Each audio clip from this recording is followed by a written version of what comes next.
প্রচন্ড শীতের রাত, উনি সফরে বেরিয়েছেন হাদিস কালেকশনের জন্য। উনি মাগরিবের নামাজ, এশারের নামাজ পড়ে একটা মসজিদে শুয়ে পড়লেন, আর শুয়ে শুয়ে হাদিস পড়তেছেন, আর মনে মনে ভাবলেন রাতটা মসজিদে কাটায় দেয়। কিন্তু দারোয়ান এসে বলে মসজিদে থাকতে পারবেন না, ওঠেন। উনি যে আহমদ ইবনে হাম্বল এটা চিনে নাই, কাঁথা গুছিয়ে হাদিসের কিতাব নিয়ে কাঁধের মধ্যে ব্যাগ নিয়ে মসজিদ থেকে বের হয়ে গেলেন। কি আর করবেন, প্রচন্ড শীত, আর কাঁপতেছেন বুড়ো মানুষ। পথিমধ্যে দেখলেন বাজার একজন খাব্বাজ, শাবুন খাব্বাজ, যুবক রুটি বিক্রেতা। সে রুটি বিক্রি করে। সে যে সালাম দিল, আসসালামু আলাইকুম। আহমদ ইবনে হাম্বল বলে, যুবক আমার যাওয়ার জায়গা নেই, সফরে বেরিয়েছি, খুব শীতে কষ্ট পাচ্ছি, রাতে যদি তোমার এই চুলা থেকে একটু আগুন পোহাই কোনো সমস্যা?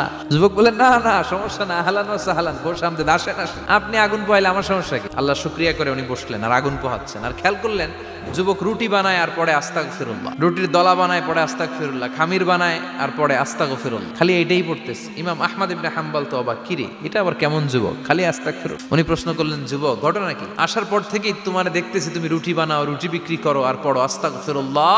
যুবক বলে, আস্তাগফিরুল্লাহ আমার সবচেয়ে বেশি পছন্দের আমল, আমি সব সময় আঠার মতো ইস্তেগফারের সাথে লেগে থাকি আর সব সময় পড়তে থাকি আস্তাগফিরুল্লাহ, আর এর বদৌলতে আল্লাহ আমারে মুস্তাজাবুদ দাওয়া বানিয়ে দিয়েছে। আহমদ ইবনে হাম্বল তো অবাক, তুমি মুস্তাজাবুদ দাওয়া, রুটিওয়ালা?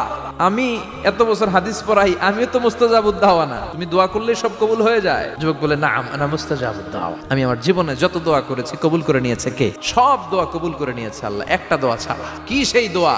যুবক এবার বলতে শুরু করলো, আমার জীবনে যে দোয়াটা আল্লাহ কবুল করে নাই সেটা হচ্ছে আমি আল্লাহর কাছে অনেক চেয়েছি, অনেক দোয়া করেছি যে আল্লাহ, শুনেছি এই জামানার সবচেয়ে বড় মুহাদ্দিস, তার নাম নাকি ইমাম আহমদ ইবনে হাম্বল, আল্লাহ তোমার কাছে আমার চাওয়া আমি যেন এই ইমাম আহমদ ইবনে হাম্বলরে দেখে মরতে পারি। আহমদ ইবনে হাম্বল আবেগপ্রবণ হয়ে গেলেন, চোখের পানি ছেড়ে দিলেন, বললেন, যুবক তোমার এই দোয়াটাও কবুল হয়ে গিয়েছে, আহমদ ইবনে হাম্বল তোমার দরবারে ছুটে এসেছে। যুবক চোখের পানি ছেড়ে দেয়। যুবক চিৎকার মেরে ইমাম আহমদ ইবনে হাম্বলকে জড়িয়ে ধরে, হাতে হাত রেখে মুসাফা করে, কপালের মধ্যে চুমু খায় আর আল্লাহর শুকরিয়া করে বলে, ও ইমাম, আসলে এই দোয়াটাও আল্লাহ আজকে কবুল করে নিল।